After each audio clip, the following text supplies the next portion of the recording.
Olá investidor, tudo bem com você? Rodrigo Rebeck por aqui, começando mais uma aula bacana no canal Bolsa Fácil, para que você possa aos poucos ir aprendendo a investir com eficiência na Bolsa de Valores e ficar craque também na escolha das melhores ações para a sua carteira. Tema da aula de hoje é o passo a passo, dúvida do Luciano Santos, ele que me segue lá no Instagram. Alguns dias atrás eu abri essa caixa de perguntas e ele mandou para mim essa ideia de passo a passo. Então, algumas dicas interessantes aqui que eu separei nesse slide, como que poderia ser um script inicial para que você possa começar com o pé direito aí na Bolsa de Valores, sabendo escolher as melhores ações da sua carteira. Primeira recomendação, primeira dica que eu te dou é que você filtre, que você monitore, que você acompanhe ações de boas empresas. Como o próprio Barsi gosta de falar, ele prefere ser um pequeno sócio de grandes negócios do que, eventualmente, colocar o seu dinheiro num negócio aventureiro que pode gerar dúvidas. E a gente consegue filtrar as ações dessas boas empresas através de alguns números, de alguns fundamentos importantes. O primeiro deles que eu gosto de olhar é a margem líquida. A gente tem diferentes tipos de margem aí quando a gente vai analisar os balanços de uma companhia, mas para mim a margem líquida é a que faz mais sentido porque é efetivamente o que sobra de dinheiro no bolso, no caixa da companhia, depois dela pagar tudo que ela precisa, todos os seus encargos, despesas, processos, impostos, juros, dívidas, etc. Nesse sentido, eu recomendo que tanto a média, tá? Tanto a média aí, pelo menos dos últimos 5 anos, mas quanto mais longevo, melhor. Se caso você conseguir ter esse rastreio de 10 anos ou mais, a gente tem diversos sites aí que trazem para a gente esses estudos de forma prática, como por exemplo o Investidor 10, o Status Invest, o Fundamentei. Então fica fácil de você conseguir fazer essa pesquisa. Porque aí você vai entender que, no longo prazo, essa companhia ela é forte, ela é lucrativa, ela é resiliente, ela tem alguma vantagem competitiva, ela pode ser líder no seu setor, no seu mercado, porque ela tem um respiro, ela apresenta uma margem líquida, uma média acima de 10%, e no momento da alocação também com essa margem aí com folga, né? Então aí você já começa, nesse sentido, você já começa a escolher as melhores ações mais lucrativas para poder colocar na sua carteira. Depois, outro critério bastante importante para você prestar atenção é a questão da dívida, tanto na bolsa como na vida. Quem não deve, não quebra. É muito importante que você escolha empresas com endividamento baixo. Nesse sentido, esse indicador aqui da dívida líquida em relação ao patrimônio, eu recomendo que seja abaixo de 0,5, porque daí a dívida ela vai comprometer menos de 50% do patrimônio líquido da companhia. A companhia ela não vai ficar engessada, ela não vai ficar num buraco sem fundo. Boa parte do seu faturamento que entrar, ela vai ter condições eventualmente de distribuir um dividendo maior, de investir em pesquisa e desenvolvimento, de ampliar a sua produção, de tentar conquistar novos mercados, ao passo que uma companhia com muita dívida, praticamente tudo que vai entrando ali é destinado para pagar esse endividamento para que ela não quebre. Então a gente já vê aqui que, primeira dica, uma companhia lucrativa e com baixo endividamento, ou seja, uma companhia que consegue ganhar bem e dever pouco. Depois, é muito importante que você acompanhe aqui esses múltiplos, que é uma ideia de um valuation na prática. Então a gente vai pegar aqui o PL, que é o preço pelo lucro, recomendo também que seja abaixo de 15 anos. Como que a gente vai chegar nessa conta, nesse indicador? Os sites ali também de fundamentos, eles já trazem essa conta pronta para você, mas a gente vai pegar o preço do papel, vai analisar o lucro por ação que a companhia teve nos últimos 12 meses, vai pegar o preço e dividir por esse LPA, e é importante que esse indicador esteja abaixo de 15, porque ele vai indicar que, pelo menos em teoria, nas atuais condições do mercado, o payback, o retorno do seu investimento, ele seria abaixo de 15 anos. e aí o preço ele pode estar mais perto possível ali do que seria o valor intrínseco, o valor justo de mercado.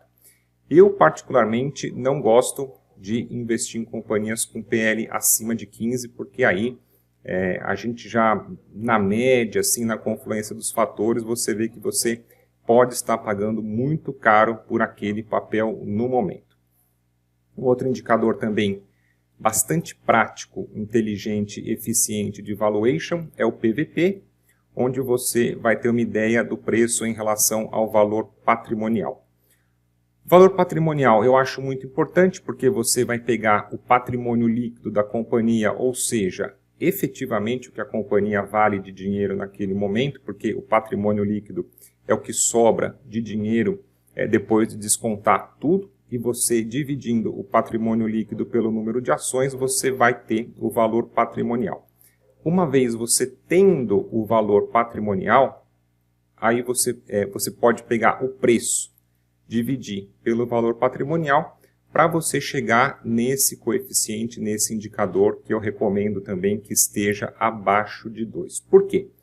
Quando a gente tem o PVP de 1 para 1, então o preço ali, a cotação do papel, praticamente está negociando em cima do que seria o valor patrimonial da ação, ao par, né, 1 para 1 no preço justo. Abaixo de 1, a companhia pode apresentar margem de segurança, que seria aquela grande oportunidade de você comprar uma ação por um preço abaixo do que ela realmente deve valer. Agora, quando você vê um PVP acima de 2, então aí também ele entra nesse nosso conceito de interpretação do PL. O preço, a cotação da ação naquele momento pode estar muito esticada. Acima de 2 você aceitaria pagar um preço acima do que seria o dobro do valor justo de mercado. Então eu acredito que vale a pena você prestar atenção nesses detalhes. Para você, mesmo comprando uma boa ação a um preço muito caro, pode não ser interessante para a formação da sua carteira. Bom, uma vez que a gente olhou então esses fundamentos aqui básicos, né, que já é um princípio bom para você começar com o pé direito na bolsa, vale muito a pena você combinar esses números com análise gráfica para que a gente possa, através do gráfico, nos auxiliar quando que essa boa ação ela pode estar barata. Então, geralmente, assim, as ações boas no longo prazo, elas se desenvolvem numa tendência de alta. A gente sabe que a tendência de alta, ela se move em topos e fundos ascendentes, e quando a gente vai acompanhando o gráfico, geralmente a gente vê oportunidades de comprar esse papel a preços mais baratos. E nesse sentido, o gráfico semanal, recomendo também para você que está começando na Bolsa de Valores. O gráfico semanal, ele exclui aí ruídos de curto prazo, às vezes alguma notícia, algum evento que sai no dia. É um gráfico um pouco mais lento, é um gráfico mais limpo, que te dá uma melhor interpretação das zonas de compra, das zonas de venda, para que você possa entender a movimentação da ação no longo prazo. Fica mais fácil de você acertar a mão, e o gráfico semanal ele tende a respeitar melhor os gatilhos, tá? E também outro benefício aí super importante que eu acho, para gente que gosta de investir em ações no longo prazo, a maioria dos meus alunos são pessoas que têm um trabalho, um negócio, uma atividade profissional principal e vêm para a Bolsa como uma segunda atividade, para tentar tirar uma renda extra, para construir o seu negócio, para conquistar a sua independência financeira. São investidores aí que eles não têm condição, não têm tempo de todo dia ficar horas e horas na plataforma, e no gráfico semanal você parando em torno aí de 20 minutos por semana, 30 minutos por semana, você tira ali uma janela, um intervalo, você consegue fazer um rastreio da sua carteira, uma análise geral das suas posições, remanejar suas ordens, e aí sim fica eficiente, né? Porque você faz poucas e boas operações lucrativas no longo prazo.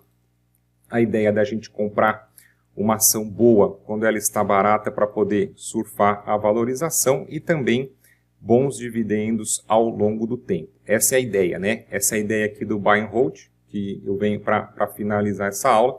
Então, a dica que eu poderia te dar, tá? Tanto para o Luciano e também compartilhando esse ensinamento com você. Vamos buscar ações de boas empresas, de olho nesses fundamentos. A gente tem a oportunidade de analisar os gráficos em períodos mais longos, como por exemplo aqui o gráfico semanal, que fica mais fácil de você se localizar na bolsa. E uma vez você conseguindo comprar uma ação boa quando ela está barata, não tenha pressa, não tenha ansiedade, segure esse bom negócio no longo prazo, no buy and hold. Você fez um bom negócio, comprou o papel lá embaixo, ao longo dos anos ele tende a ir se valorizando, você também vai ganhando bons dividendos, você vai girando, você vai crescendo essa bola de neve, reinvestindo os dividendos através de novos aportes e tende aí a montar uma carteira bastante eficiente de ações na Bolsa de Valores, tá certo? Então, deixando aqui o abraço para o Luciano, vou marcar também ele nessa aula para ver se esclarece essa dúvida. Espero que você tenha gostado. E se caso você quiser se aprofundar no assunto, na descrição, aqui no meu link, tem o curso Bolsa Fácil, meu curso online, do básico ao avançado para você aprender a investir em ações, tá certo? Grande abraço para você e até a nossa próxima aula.